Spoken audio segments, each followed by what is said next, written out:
Hello guys, आज जो हमारा टॉपिक है वो HTML का कोर्स का जो है फर्स्ट टॉपिक है, जो कि हमारी बैक एंड डेवलपमेंट की स्पेशलाइजेशन का पहला कोर्स है। तो आपने हमारी वेबसाइट पर आना है W3 School, वहाँ पर आपको नोट्स और जो भी कंटेंट होगा वो मिल जाएगा। और यहाँ से आपने बैक एंड डेवलपमेंट में आना है। यहाँ जो कोर्स एक्टिव होगा वो आपको यहाँ पर मिल जाएगा। HTML है। लास्ट टाइम हमने ये वाला पढ़ा था, रोड मैप एंड टूल्स। और आपको मैंने बताया था कि यहाँ आपको वो जो हम रिकॉर्डिंग करते हैं वो भी मिल जाएगी। तो ये यहाँ अपलोड हो चुकी है, आप यहाँ से इसको देख भी सकते हैं। और ये यूट्यूब के चैनल भी आप सब्सक्राइब कर सकते हैं, वहाँ से आपको डायरेक्टली जैसे ही अपलोड होगी वो नोटिफिकेशन मिल जाया करेगा। तो नेक्स्ट अब हमारा है topic basic tags. Basic tags के लिए आपको टूल ये चाहिए कि VS कोड आपके पास इंस्टॉल होना चाहिए, जो कि लास्ट लेक्चर में आपको करवाया था। तो VS कोड मैंने इंस्टॉल किया हुआ है। ये सर्च में मैं यहाँ पर VS कोड लिखूंगा और यहाँ से इसको मैं ओपन को कर लूँगा। VS कोड में ओपन कर लेता हूँ। यहाँ पर हम सबसे पहले क्या करेंगे, सबसे पहले हम ये वेलकम वाला जो है इसको ख़त्म करते हैं। इसको यहाँ फाइल पर जाएंगे, फाइल में न्यू फाइल चूज़ करेंगे। यहाँ टेक्स्ट फाइल इसको हम सेलेक्ट करेंगे और इसको फिर दोबारा से हम फाइल में जाएंगे, सेव एज करेंगे। यहाँ इसका हम नाम रखेंगे और डेस्टिनेशन सेलेक्ट करेंगे कहाँ सेव करना है। ये भी देखो वसीम आ रहा है, तो मैं इसको डेस्कटॉप कर देता हूँ। यहाँ पर ये डेस्कटॉप में सेव होगा। और इधर इसका नाम रखना है आपने। आप नाम इसका रख सकते हैं, हम उसी का नाम रख लेते हैं जो हमारे टॉपिक का नाम है। और साथ में आपने एक्सटेंशन लगानी है .html के। HTML, आप HTM भी लगा सकते हैं, वो भी चल जाता है, लेकिन सिंपली हम HTML लगाते हैं। तो इसको सेव करेंगे। तो जैसे ये सेव किया .html के साथ, आपने नोट किया होगा यहाँ पर ये देखो टैग बन गए, ये एंगल ब्रैकेट बन गई है। और उसके बाद हमने यहाँ पर आपने लिखना है HTM। ये जैसे ही मैंने HT लिखा है, आपने ये नोट किया है कि यहाँ पर ये HTML और HTML5 सिलेक्ट होके आ गया। तो आपने HTML5 को यहाँ से चूज कर लेना है। जैसे ही आप इसको चूज करेंगे तो आपके पास ये स्ट्रक्चर बन जाएगा, ये वाला। अब इसमें आपको क्या चीज देखने को मिल रही है, ये ऊपर डॉक टाइप उसने मेंशन किया हुआ है, साथ लैंग्वेज उसने ऑटोमेटिक मेंशन कर दी है, ये हेड उसने मेंशन किया हुआ है, उसके बाद ये बॉडी मेंशन की हुई है। और ये पूरा एक HTML के अंदर रैप किया हुआ है। ये HTML स्टार्टिंग टैग इसको बोलते हैं, यहाँ से स्टार्ट हो रहा है और ये यहाँ पर ख़त्म हो रहा है। इसी तरह आगे जो हेड टैग है वो यहाँ से स्टार्ट हो रहा है, इधर से, और ये हेड टैग यहाँ पर ख़त्म हो रहा है। इसी तरह आगे जो बॉडी टैग है वो यहाँ से स्टार्ट हो रहा है, यहाँ पर ख़त्म हो रहा है। तो इसको हम कर देंगे सेव। और यहाँ से मज़ीद हम देखते हैं कि ये हमने क्या क्या चीज़ें वहाँ से नोट की है। ये मार्कअप लैंग्वेज होती है, वेब पेजेस बनाने के लिए इस्तेमाल होती है। वेब पेज का स्ट्रक्चर इसमें डिफाइन होता है। जैसे ये आपको एक वेब पेज ये नज़र आ रहा है, ये वेब पेज ये बना हुआ है। उसके बाद कहता है कि आपके सीरीज ऑफ एलिमेंट्स इसमें होते हैं, मुख्तलिफ टैग्स होते हैं, और उनका काम डिस्प्ले करना होता है आपको, मतलब कि स्क्रीन पर कोई चीज़ शो करवानी होती है। अब ये जो है ये VS कोड के अंदर, ये तो आपको स्क्रीन पर नहीं कोई चीज़ शो करवा रहा, यहाँ पर जो हम लिखेंगे वो स्क्रीन पर शो होगा। तो ये इसके कुछ टैग्स अभी हमने बेसिक टैग्स डिस्कस कर रहे हैं, तो कुछ टैग्स अभी हमने ये नोट कर लिए। ये देखिए, ये हेड टैग होता है, बॉडी टैग है, इसमें ये टाइटल ये भी टैग है, ये मेटा टैग भी है इसमें, और इसमें और भी इस तरह के बेशुमार टैग्स होते हैं। तो हमने सबको याद रखने की ज़रूरत नहीं है। आपको ये वाला भी सारा लिखने की ज़रूरत नहीं है। ये देखा है मैंने कैसे लिखा है, इसको मिटाकर दोबारा आपको लिख कर दिखाता हूँ। आपने जस्ट लिखना है HTM। तो ये जो VS कोड है आपको सजेशन दे देगा, तो आपने HTML5 को सिलेक्ट कर लेना, तो ये ऑटोमेटिक यहाँ पर बन जाएगा। अब यहाँ पर जो बॉडी के अंदर मेनली हम अपनी चीज़ें लिखते हैं, ये बॉडी के टैग के अंदर। और ये टैग स्टार्ट होते हैं एंगल ब्रैकेट से। आप शिफ्ट प्रेस करके जो एंगल ब्रैकेट होती है उसको प्रेस करेंगे, जो कि M बटन के साथ है मेरे वाली ये कीबोर्ड के पर M बटन के साथ है वो एंगल ब्रैकेट। तो शिफ्ट प्रेस करके एंगल ब्रैकेट प्रेस करें, तो ये आगे क्या उसने काफ़ी सारे ये सारे टैग्स बता दिए कि ये टैग्स क्या आप कौन सा यूज़ करना चाह रहे हैं। ये सारे उसने टैग्स आगे लिख दिए हैं, सजेशन दे दिए। तो मैं लेट्स सपोज इसमें H1 यूज़ करना चाह रहा हूँ। H1 मैंने लिखा, और इसको जैसे ही मैं क्लोज करूँगा तो ये ऑटोमेटिक दूसरा भी उसने क्लोज कर दिया है। तो ये वाला जो टैग है, ये वाला, ये इसका स्टार्टिंग टैग है। और जो ये है, ये इसका क्लोजिंग टैग है, ये जिसके साथ स्लैश लगी हुई है यहाँ पर। और इसके अंदर हम कोई भी कंटेंट लिखते हैं, कोई भी चीज़ लिखते हैं, मिसाल के तौर पर मैं लिख देता हूँ हेलो। इसको सेव करेंगे। और इसकी आउटपुट देखनी हो तो वो कैसे देखते हैं? आउटपुट देखनी हो तो इसको, यहाँ से मैं इसको एक दफ़ा क्लोज कर रहा हूँ, ये क्लोज कर रहा हूँ, और यहाँ पर इसको भी क्लोज किया। ये हमारे पास ये इधर आ जाएगा डेस्कटॉप पर। ये डेस्कटॉप पर मैंने सेव किया है। एक मिनट में इसको एक्सटेंड स्क्रीन रिमूव कर लूँ। हाँ, ये देखें, ये अब यहाँ पर आ गया। यहाँ से देखते हैं कि कौन सा हमारा वो सेव होकर यहाँ पर किधर आया है। ये है, ये खड़ा बेसिक टैग्स, ये। तो इसके ऊपर आपने डबल क्लिक करना है। जैसे डबल क्लिक करेंगे, ये इसने आउटपुट दिखा दिया, ये हेलो यहाँ पर इसने लिख कर दिखा दिया। ये बाकी सारे मैं अभी इसको क्लोज कर देता हूँ, ताकि आपको वो एक ही नज़र आए। ये हेलो इसने लिख कर दे दिया है। अब ये जो ऊपर डॉक्यूमेंट ये वाला लिखा हुआ है, ये जो ग्लोब बना हुआ है और उसके साथ ये डॉक्यूमेंट लिखा हुआ है, ये कौन सा टैग है, किस टैग की वजह से आ रहा है? ये आ रहा है हमारे टाइटल की वजह से। मुझे ये, इसको दोबारा से आप ओपन कैसे कर सकते हैं? आप इसके ऊपर राइट क्लिक करें, ये राइट क्लिक किया, ओपन विद आप इसको वीएस कोड कर लें। ओपन विद वीएस कोड करेंगे तो आप दोबारा से ये कोड वाला आईडी में आ जाएंगे। तो ये जो टाइटल के अंदर लिखा हुआ है डॉक्यूमेंट, इसकी वजह से वहां पर हमारा आ रहा है ऊपर टाइटल। तो इसको चेंज कर सकते हैं। लेट्स सपोज मैं लिख देता हूँ स्टूडेंट एरा। इसको सेव किया।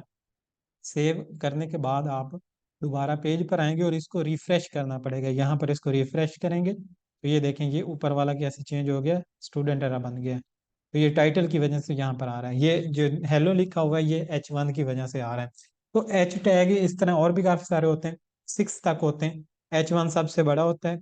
और एच आप सिंपल H2 टाइप भी कर सकते हैं। एच लिखा, टू लिखा और इंटर किया तो ऑटोमेटिक उसके एंगल ब्रैकेट भी लग गए और उसके क्लोजिंग टैग भी लग गए, और अंदर आप इसमें लिखना शुरू कर सकते हैं। दोबारा से हेलो लिख देते हैं। अब दोनों में फ़र्क देखते हैं कि दोनों में फ़र्क क्या है। दोबारा हम इस क्रोम में जाएंगे, इसको रिफ्रेश करेंगे, और ये देखें, अब ये हेलो बड़ा है जबकि ये छोटा है। तो ये जो सबसे बड़ा टैग होता है वो H1 के जरिए लिखा जाता है, उससे छोटा H2 के जरिए। तो इसी तरह ये H6 होते हैं, H2, H3, H4, H5, H6। तो H6 देख लेते हैं तो कितना साइज का है। इसको इंटर करने पर भी आपको ऑटोमेटिक वो लिखा जाएगा। या आप फिर शिफ्ट प्रेस करके एंगल ब्रैकेट में लगाकर फिर भी टैग वो लिख सकते हैं। और इसके अंदर हमने लिखना होता है कंटेंट। तो यहाँ पर कोई भी चीज़ हम लिख सकते हैं। हेलो अगेन लिख देते हैं। इसको हम यहाँ पर रिफ्रेश करेंगे और ये देखें, ये हेलो अगेन, ये H6 इतना स्मॉल है। तो इस तरह ये टैग्स के जरिए ही HTML डिज़ाइन की हुई होती है, स्ट्रक्चर इसका बना हुआ होता है। तो यहाँ से आगे मज़ीद देख लेते हैं कि और हमने कौन कौन से टैग इसमें मज़ीद देख लेते हैं, कौन से टैग और आपने डिस्कस करने हैं। तो उसके बाद ये टाइटल, हेड, बॉडी, ये सारे हमने चेक कर लिए हैं। पैराग्राफ लिखने के लिए पी टैग यूज़ होता है, ये वाला। तो इसको भी हम यहाँ पर प्रैक्टिकली करके देख लेते हैं। यहाँ पर हम लिखेंगे पी, जस्ट पी टाइप की, और ये देखें नीचे सारे टैग सजेशन में आ गए हैं। तो फर्स्ट वाले के ऊपर इंटर किया, पी टैग, ये स्टार्ट भी हो गया और क्लोज भी हो गया। ये क्लोजिंग है, ये इसका स्टार्टिंग है। तो यहाँ पर हम लिखते हैं हेलो पैराग्राफ। तो ये पैराग्राफ्स लिखने के लिए पी टैग यूज होते हैं। यहाँ पर इसको रिफ्रेश किया और ये देखें, हेलो पैराग्राफ उसने लिख कर दे दिया। हम इसको यहाँ से बेशक ये सारा कुछ यहाँ से कॉपी भी कर सकते हैं, इधर से कॉपी करके अपने पैराग्राफ में हम इसको डाल के मज़ीद देख लेते हैं कि इस तरह का ये आ रहा है। सेव किया और दोबारा से हम इधर आए, यहाँ पर ये देखें, यहाँ पर ये लिखा हुआ आ गया है। तो आगे है हमारे पास पी टैग के बाद ये स्टार्टिंग और क्लोजिंग टैग आपको बता रहे हैं कि ये स्टार्टिंग टैग है, ये उसका क्लोजिंग टैग है। अंदर जो है ये उसका कंटेंट है। एक टैग होता है BR टैग। सिर्फ BR का स्टार्टिंग टैग होता है, इसका क्लोजिंग टैग नहीं होता। ये किस मकसद के लिए यूज होता है, ये आपको अभी एक चीज दिखाता हूँ। ये देखिए, ये बड़ी लंबी लाइन करके हमने आगे लिख दिया ना। अभी यहाँ पर मैं लगा देता हूँ इंटर। इंटर में प्रेस करता हूँ, ये लाइन नीचे होगी, और यहाँ पर दोबारा मैं इंटर प्रेस करता हूँ, ये लाइन नीचे होगी। तो ये एक किस्म की 3 लाइनें बन गई हैं। तो हमारा, अब आप सोच रहे होंगे कि इसकी जो आउटपुट है वो भी इसी तरह आनी चाहिए। तो इसकी आउटपुट देखते हैं कैसे आती है। इसको कुछ भी फर्क नहीं पड़ा, वो जो एक हमने ब्रैकेट मिटाई है वही हटा है। बाकी वहां उसको मैंने जैसे 3 लाइनों में बेशक कर दिया, लेकिन कोई फर्क नहीं पड़ा। तो इसके लिए हम यूज करते हैं ब्रेक टैग, लाइन ब्रेक। तो उसके लिए लिखते हैं बी आर। ये बी आर मैंने टाइप किया, नीचे सजेशन में भी आ गया, इंटर किया तो ये बन गया बी आर टैग। यहाँ पर भी लगा देते हैं, यहाँ से लाइन ब्रेक करनी हो हम बी आर टैग लगाते हैं। और यहाँ पर भी B R tag tag type किया और इंटर किया तो ये उसने वी एस कोड ने उसको क्या बना दिया, बी आर टैग में बना दिया। अगर आपका वी एस कोड इस तरह नहीं काम कर रहा तो आप एंगल ब्रैकेट लगाकर वैसे लिख भी सकते हैं। तो इसको रिफ्रेश करेंगे और अब देखें, ये देखें बी आर टैग लगाने की वजह से वो लाइन ब्रेक होकर नीचे 3 लाइनों में बन चुका है। तो ये बी आर टैग है, और इसका क्लोजिंग टैग नहीं है, सिंपल, इसका एंड टैग नहीं है, जो क्लोजिंग टैग इसको कहते हैं। उसके बाद ये नीचे एग्जांपल्स हैं, आप ये सारे एग्जांपल एक दूसरे ट्राई कर सकते हैं, टी टैग की एग्जांपल ट्राई कर सकते हैं। उसके बाद होता है HTML लिंक। लिंक लगाना हो किसी चीज़ का तो उसके लिए टैग यूज होता है जिसको कहते हैं हम ए टैग, एंकर टैग। तो यहाँ पर यहाँ पर मैं नीचे एक ए टैग लिखता हूँ, मैंने टाइप किया ए, और ये सजेशन में आ गया, इंटर किया तो ये ऑटोमेटिक उसने सारा लिख दिया ए टैग। ये देखें एच रेफ उसने कहा कि एच रेफ यहाँ पर लिखें आप। यहाँ पर कंटेंट लिखने को कहता है, तो यहाँ पर मैं लिख देता हूँ गो टू स्टूडेंट एरा। और यहाँ पर आपने लिखना होता है उसका यूआरएल। यूआरएल किसको कहते हैं, इसको, ये जो यहाँ पर ऊपर वेबसाइट का यूआरएल होता है उसको हम कॉपी करके यहाँ एचरेफ में दे देते हैं, इसको कहते हैं यूआरएल। तो अगर ये बेसिक टैग्स तक आपने इसको दिखाना है तो वो भी दिखा सकते हैं, लेकिन अगर होम पेज दिखाना है सिर्फ तो आप इतना भी इसको लिख सकते हैं। तो अब इसको सेव करके यहाँ पर हम चेक करते हैं, इसको रिफ्रेश किया और ये देखें गो टू स्टूडेंट एरा लिखा हुआ। अब इसके ऊपर मैं क्लिक करूंगा तो ये क्या करेगा, स्टूडेंट एरा खोल देगा। ये देखें, ये उसने स्टूडेंट एरा वेबसाइट खोल दी है। अब इसमें जो एक चीज यूज हुई है नई, जो आप कहेंगे कि ये क्या है, एट्रीब्यूट उसको कहते हैं। एक टैग के अंदर जो भी इजाफी चीज होती है वो एट्रीब्यूट होता है। मतलब कि ये एक H1 टैग है ना, इसके अंदर जो भी मैं यहाँ पर फर्स्ट टैग के अंदर जो भी चीज और लिखूंगा वो इसका एट्रीब्यूट होगा। एट्रीब्यूट जैसे कि ये इसका एक एट्रीब्यूट है। इसमें ये की होती है और आगे उसकी वैल्यू होती है एट्रीब्यूट में। एट्रीब्यूट समझ लें इसको, उर्दू में कहते हैं खसूसियत। इस टैग की इजाफी खसूसियत है ये वाली। यहाँ पर भी हम बाद में देखेंगे H1, और हर टैग के साथ हम एक दो जितने भी चाहें हम एट्रीब्यूट यूज कर सकते हैं। वो बाद में हम CSS जब पढ़ेंगे तो वहाँ पर हमने आईडी और क्लास यूज करनी है, तो वहाँ पर भी वो भी आईडी और क्लास भी एट्रीब्यूट ही होते हैं। इस वाले केस में ये वाली जो है ये href यूज हुआ है, ये एट्रीब्यूट है। एक टैग के अंदर इसकी सादा सी मिसाल ये है कि एक टैग के अंदर जो उसका फर्स्ट टैग होता है, उस टैग के अंदर उस टैग के अलावा बाकी जो भी चीज़ होती है वो की वैल्यू पेयर की शक्ल में, यानी कि ये की इज इक्वल टू आगे उसकी वैल्यू, वो उसका एट्रीब्यूट होती है। ये पूरा इसका एक एट्रीब्यूट कहलाएगा। इसको मजीद भी हम एट्रीब्यूट दे सकते हैं, यानी कि जो टारगेट है, ये यहाँ पर टारगेट लिखा, और टारगेट लिखने के बाद सिलेक्ट ऑटोमेटिक मैंने माउस से क्लिक करके सिलेक्ट किया है, और आगे ये कह रहा है कि ब्लैंक। टारगेट ब्लैंक क्या करता है, ये आपको एक न्यू टैब में ओपन करके देता है। अब ये जो टारगेट ब्लैंक है ये भी इसका एट्रीब्यूट है। यानी कि अब इसको मैं रिफ्रेश करूं तो आपने नोट किया पहले जब मैंने क्लिक किया था तो ये यहीं ओपन हो गया था इधर ही घूम कर। अब मैं इसको क्लिक करूंगा तो ये आगे जाकर ओपन होगा। ये देखें, ये आगे उसने टैब खोल दी और वहां ओपन हुआ है, और ये पुराना वहीं रहा है। तो ये टारगेट ब्लैंक देने का ये बेनिफिट होता है कि वो न्यू टैब में ओपन करता है। तो ये भी इसका एट्रीब्यूट की एक एग्जाम्पल है। उसके बाद इमेज टैग कैसे लगाते हैं और कैसे इसमें सोर्स देते हैं, सिंपल है। आपने क्या करना है, इसके लिए टैग जो यूज़ होता है वो IMG टैग यूज़ होता है। तो यहाँ आप टाइप करें IMG और इंटर करें, तो इसने ऑटोमेटिक सारा कुछ बना के दे दिया है, और कह रहा है कि आप यहाँ पर अब SRC लिखें। SRC आपके इमेज का पाथ होता है। कि आपका इमेज पड़ा कहाँ पर है। अब ये बड़े थोड़े से तरीके से देख कर देना होता है। आपकी जहाँ पर ये फाइल है वहीं पर अगर आपका इमेज है तो आप सिंपल उसका नाम टाइप कर सकते हैं। मिसाल के तौर पर ये जो बेसिक टैग्स की फाइल है ये मेरे पास कहाँ पड़ी है अपने कंप्यूटर में, ये पड़ी है यहाँ डेस्कटॉप पर। अब इसके इर्द गिर्द जहाँ पर कोई भी जो इमेज पड़ा है मैं उसका पाथ सिंपल लिख सकता हूँ। जैसे ये डीपी पड़ी है इसका भी पाथ मैं लिख सकता हूँ, आइकन मेल आइकन पड़ा है इसका भी पाथ लिख सकता हूँ। तो यहाँ पर जब मैं इसको टाइप करूंगा डी, और ये देखो मैंने अभी डी टाइप किया है तो इसने ये आगे खुद ही सजेस्ट कर लिया है dp.jpg। तो इसको मैं क्लिक करूंगा और ये dp.jpg के साथ इसको यहाँ इसने शो करवा दिया है। और इसको सेव करेंगे और अब इसकी आउटपुट हम देखते हैं कि क्या आउटपुट आती है। इसको रिफ्रेश करेंगे और ये देखें ये इसने डीपी यहाँ पर शो करवा दी है। अब ये जो .jpg लगाया है ये VS कोड ने ऑटोमेटिक सजेस्ट कर लिया था कि इसकी एक्सटेंशन क्या है। यानी कि यहाँ अगर डेस्कटॉप पर मैं दिखाऊं जो हमारी इमेज है उसकी एक्सटेंशन ये डेस्कटॉप भी शो करवा रहा है कि .jpg है। अगर VS कोड आपका वो सजेस्ट नहीं कर रहा तो आपको सिंपल ये लिखना पड़ेगा dp.jpg। कुछ PNG भी होती हैं, मिसाल के तौर पर इस डेस्कटॉप पर और हमारा अगर कोई पड़ा हो इमेज इसमें एक्सटेंशन PNG हो तो अच्छा एक्सटेंशन ये इसकी एक्सटेंशन PNG है, ट्रांजैक्शन इसका नाम है और इसकी जो एक्सटेंशन है वो PNG है। तो ये वाला इमेज हम वहाँ लगा सकते हैं। एक और इमेज यहाँ IMG दोबारा लिखा और यहाँ TR मैंने लिखा और ये उसने सजेस्ट कर दिया कि ये इमेज है, ये साथ इमेज का बना भी रहा है transaction.png।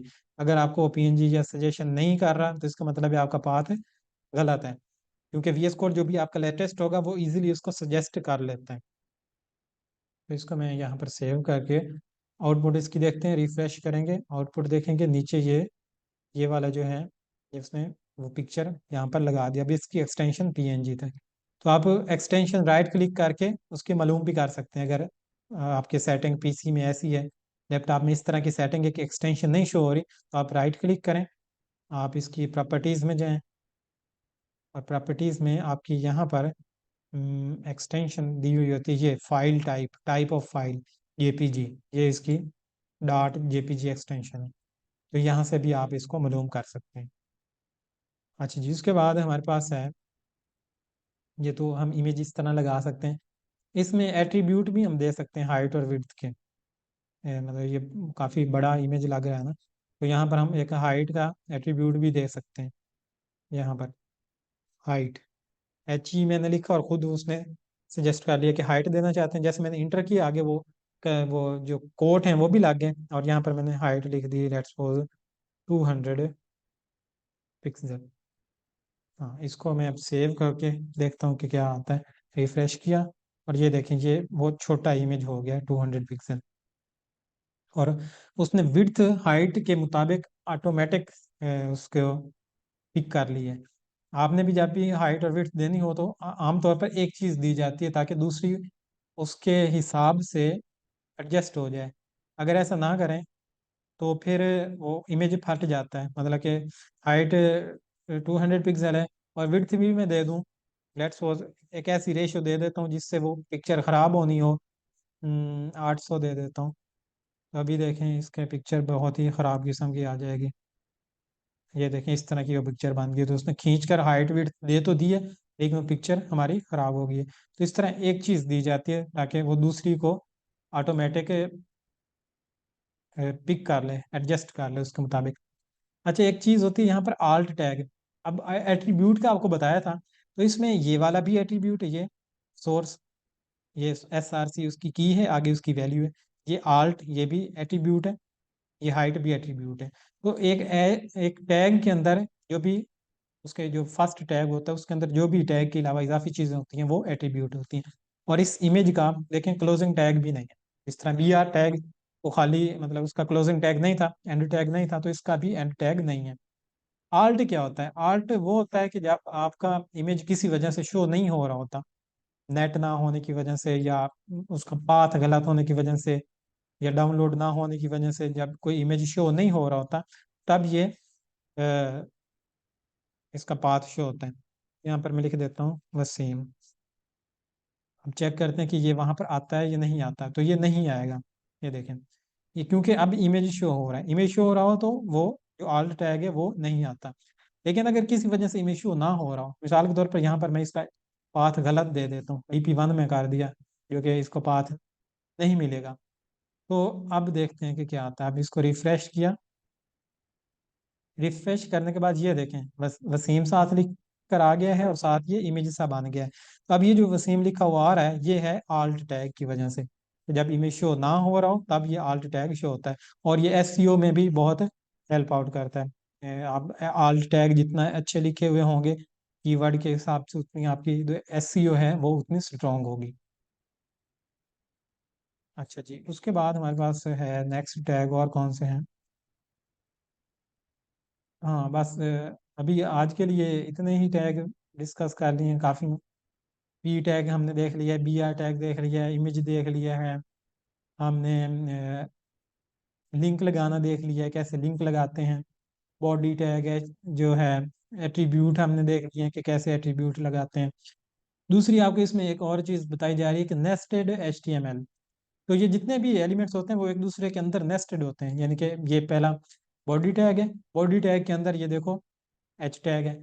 अब उस एच टैग के अंदर आप एक और टैग भी लगा सकते हैं, इसके अंदर आप पी टैग लिख सकते हैं। तो ये एक टैग के अंदर जब टैग बने हुए होते हैं तो उसको नेस्टेड बोलते हैं। तो ये HTML में ये सारे तकरीबन एक दूसरे में नेस्टेड ही होते हैं। ये पूरा एक HTML के टैग में है, HTML टैग के अंदर ये जो हेड और दूसरा टैग है बॉडी, फिर बॉडी के अंदर ये मजीद टैग्स हैं। इस पी आगे पी टैग है, H6 है, H2 है, तो इनके अंदर मजीद टैग भी लिख सकते हैं हम। जैसे कि ये देखो, ये पी के अंदर हमने इमेज का img टैग लिखा हुआ है और ए टैग लिखा हुआ है। तो ये सारे टैग्स एक दूसरे में नेस्टेड होते जा रहे हैं, एक दूसरे के अंदर जाल बनाते जा रहे हैं।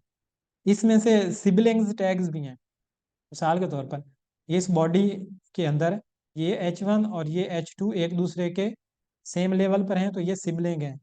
किस टैग के? इस बॉडी टैग के। तो बॉडी टैग इनका पेरेंट हो गया, और ये बाकी ये वाले तीनों और नीचे पी टैग, हाँ ये पी टैग पूरा और ये ऊपर वाले टैग्स, ये चार इसके सिबलिंग्स हैं। और इस सिबलिंग के अंदर मजीद इसके पी टैग जो है इसके अंदर मजीद चाइल्ड हैं, ये वाले तीन इसके चाइल्ड हैं। और ये पी इनका पेरेंट है, और उसका पेरेंट पी का कौन सा पेरेंट है? बॉडी। और इस बॉडी का पेरेंट कौन सा है? ये HTML, ये वाला, ये फर्स्ट वाला। तो इस तरह ये हमारा एक दूसरे के साथ नेस्टेड हुए हुए होते हैं। दूसरी जो आप HTML लिखे हुए को देख भी सकते हैं इंस्पेक्ट करके। मिसाल के तौर पर ये वेबसाइट है हमारी, तो आप यहाँ पर राइट क्लिक करके, नहीं हम अपने पेज पर आते हैं क्योंकि ये रिएक्ट में बनी हुई है तो यहाँ पर इतना वो क्लियर नहीं होगा। तो यहाँ पर राइट क्लिक करके ये जो हमारा पेज बन रहा है, यहाँ राइट क्लिक करके आप इसका सोर्स कोड भी देख सकते हैं। इंस्पेक्ट के ऊपर क्लिक किया, यहाँ पर इसको ऊपर कर लेते हैं थोड़ा सा। यहाँ पर ये जो एलिमेंट है, ये एलिमेंट के अंदर सारे आपके ये बॉडी और हेड और ये HTML सारा लिखा हुआ आ रहा है। इसको ओपन किया, ये देखो H1 में, H2 में ये, H6 में ये, आगे पी टैग के अंदर वो जो सारा कोड हमने यहाँ लिखा है वो सारा कोड आप इंस्पेक्ट करके वहाँ से देख भी सकते हैं। तो ये इंस्पेक्ट भी आपको जो फ्रंट एंड डेवलपर होता है उसके लिए बहुत एक फेवरेट चीज़ होती है, उसका ये दोस्त होता है, ये कंसोल। कंसोल में भी आप चीज़ें जो जब हम जावास्क्रिप्ट करेंगे तो वो देख पाएंगे। लेकिन अभी के लिए आप इसको देखने की ज़रूरत नहीं है। अभी हम सिर्फ इसको HTML CSS और बूटस्ट्रैप के अंदर जो सिंपल डिज़ाइनिंग है उसको चेक करेंगे, और सिंपल हम तकरीबन 50 to 60% इनका कवर करेंगे, क्योंकि बैक एंड डेवलपर का काम फ्रंट एंड की डिज़ाइनिंग करना नहीं होता, उसका काम बैक एंड के अंदर APIs बना बनाकर फ्रंट एंड वाले को देना होता है। फ्रंट एंड वाला खुद उसकी डिजाइनिंग करता है और उसका सारा कुछ बनाता है। लेकिन बैक एंड वाले को भी इतना उसको आना चाहिए कि वो अगर उसको खुद भी करना पड़े तो वो कर सके, क्योंकि बैक एंड वाले ने भी at the end full stack developer ही बनना होता है। तो आज के लिए हमारे ये इतने लेक्चर हैं। नेक्स्ट जो इसकी ये जो वीडियो रिकॉर्ड हुई है ये भी आपको मिल जाएगी यहाँ पर, इधर नीचे ये वीडियो अपलोड हो जाएगी, यहाँ आपको ये वीडियो भी मिल जाएगी। और जैसे ये पुराने लेक्चर की आपको मिली है, ये रोड मैप वाले की जो वीडियो है वो नीचे यहाँ पर आ गई है, तो आप लोग इसकी वीडियो भी यहाँ पर देख सकते हैं, और यहाँ से आप इसको रिवाइज करना थोड़ा सा, तो वो भी इसको जल्दी से देख कर रिवाइज भी कर सकते हैं।